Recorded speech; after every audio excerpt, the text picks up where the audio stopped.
Hello guys, this is Siddharth and welcome to here Siddharth Lecture. So today we are going to discuss on define primitive variable and reference variable in Java. Let's start. In Java, there are two types of variable on the basis of data type: primitive variable and non-primitive variable. Non-primitive variable is also called reference variable. A variable declared with primitive data type is called primitive variable. Memory allocate of primitive variable is based on primitive data type, and default value of primitive variable is depends on primitive data types. Means if we declare integer a, then its memory size is 32 bit and default value is 0. A variable declared with reference data type is called reference variable. Memory allocate of reference variable is always 8 byte size and default value is null.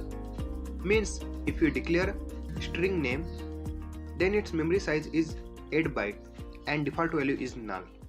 That's it. Subscribe करो पहले। हाँ जल्दी करो, मुझे पता है कि आप लोग नहीं करते, वीडियो देखते लेकिन सब्सक्राइब नहीं करते।